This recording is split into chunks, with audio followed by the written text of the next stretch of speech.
Okay, so if you watch the other video, we're at the Agri-Fab pull-behind broadcast spreader.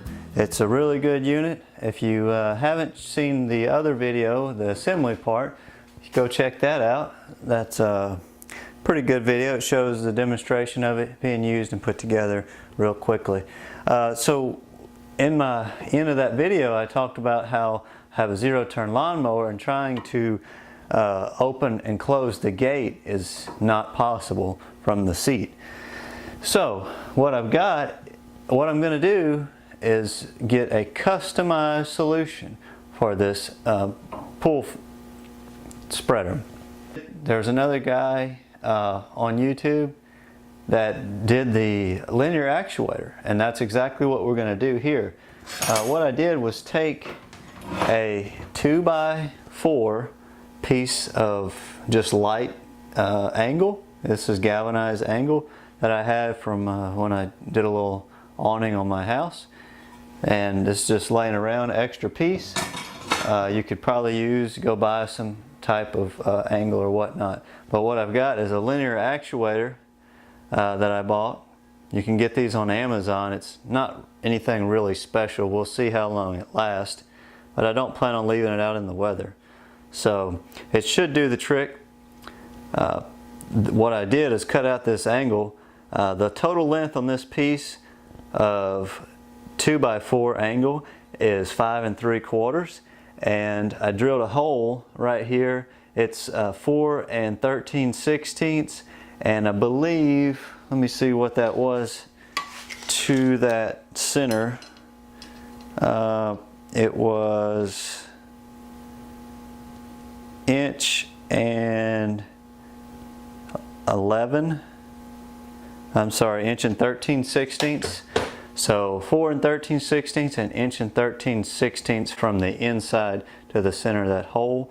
And then I drilled 2 holes from this edge.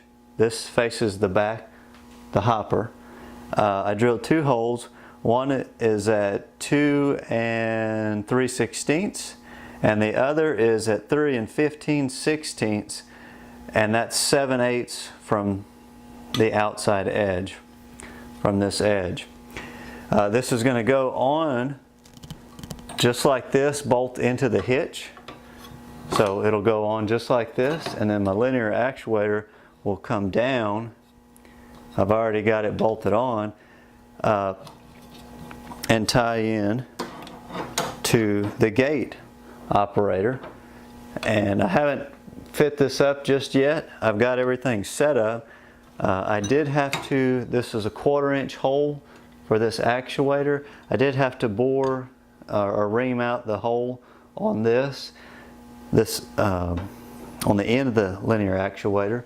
I bored it out to 9/32, not much, just a little bit. This is a 1/4 inch rod, I believe, and the 1/4 inch rod on the broadcast spreader had a stamp area where, so it wouldn't go past the bar, the original handle.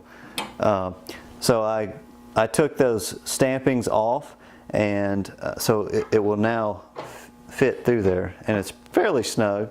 I actually kind of got to wiggle it on, so it should work out pretty good. I should be able to use the same pin hole. Yep, right there. And so what I'm going to do now is go ahead and get it all bolted up, and then we have an electrical solution now that I'm going to use, and I'll show you that. So let me put the pin in and the washer, and then I'll get this bolted up. I have the linear actuator fully extended so I wouldn't break or damage the gate. Might want to put this on first. I did drill that oversized hole, but you don't have to do that. The size hole, that was 5/16 I drilled.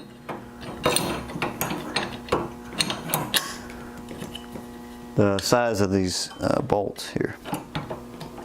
Okay. Okay, so I got the handle off, and also I only had 1.5 inches, and I believe these are 2 inch. So what I'm going to do is use this 2 inch, 1.25 inch sorry, 2-inch, 1/4-inch bolt, and that way I wanted to get 2 more washers on that actuator.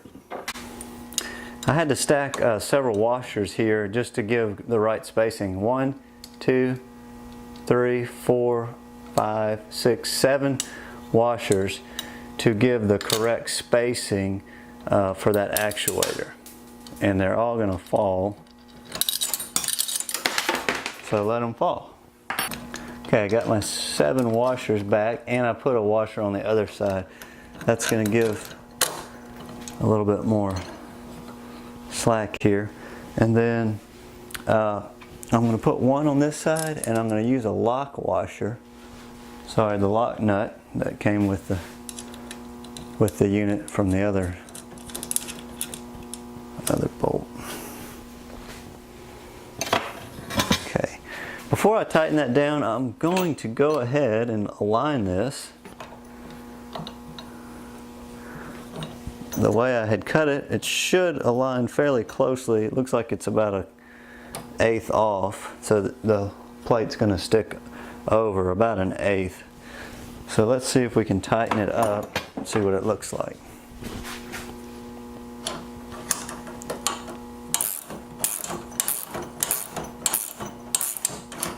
I cut a relief of 1 inch.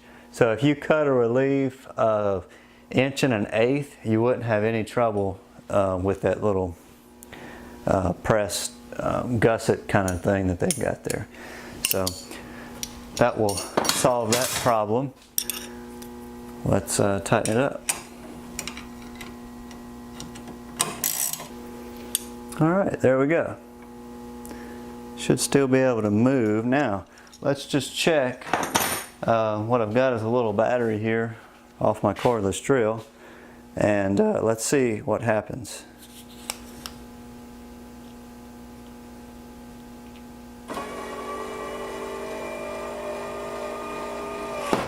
Oop. So it is a little long, and that might be a problem because it could really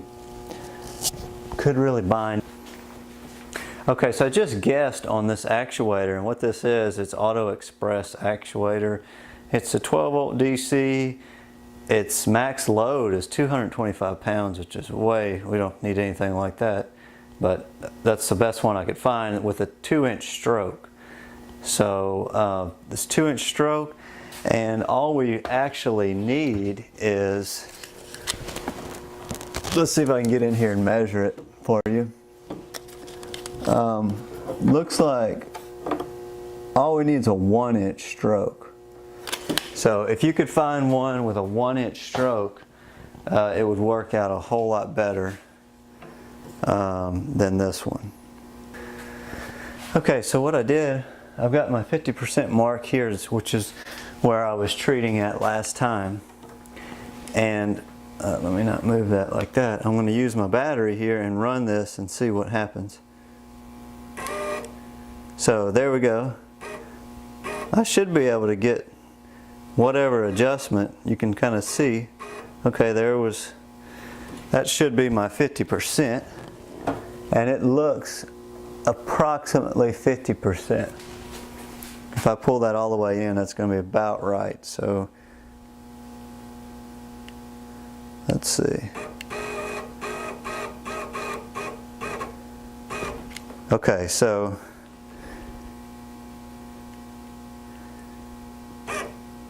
if I bury that, then it's definitely going to bury that mark. Then that's going to bind up the gate. So that is my full stop. Is to use a sprayer setup, like for an electric sprayer, with these quick connects, 2-prong quick connects. So what I'm going to do is connect this wire to that. So this setup here actually has the alligator clips that you can just clip right onto your battery. And it has a switch, but this switch is only on or off. So that's not going to work. You need the one that's going to swap the polarity to make the actuator go in or out.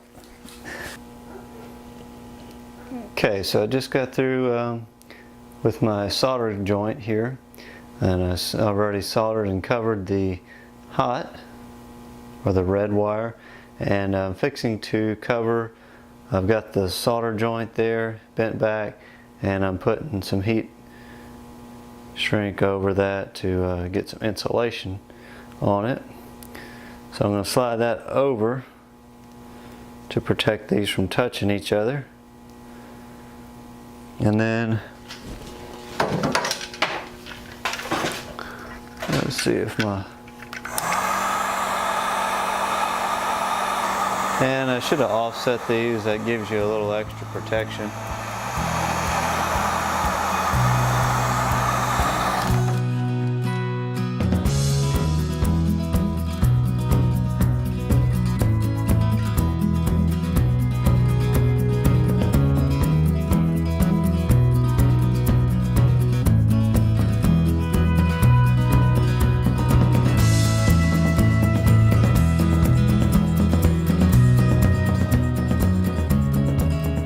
Okay, here we go. Got our joint made. So I've got my actuator connected on this end. Okay, so we got the Agri-Fab pull-behind broadcast spreader attached to the lawnmower now with the linear actuator. And we have adjusted the stroke on the 2-inch linear actuator to approximately 1 inch. And it works just fine now. Also, let's look at this was a quick setup for the switch, and what I did was take LB and I just put a little garden hose cap on there, but just so I could mount the switch and not have open contacts. So I've mounted a 2-position rocker switch off in the middle, so you can find these. It's got a crossover set up on it, and I'll have to plug this. I didn't have a piece to stick in there to seal off the wires, but I will plug that off. And then I took the wiring harness and just put the 12-volt cigarette plug in there. I've got the 12-volt outlet here, so I can plug this in, take a look down in there.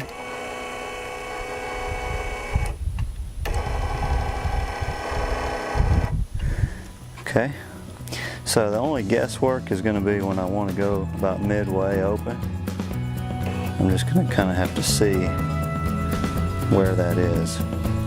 Alright, so let's go spread some weed and feed.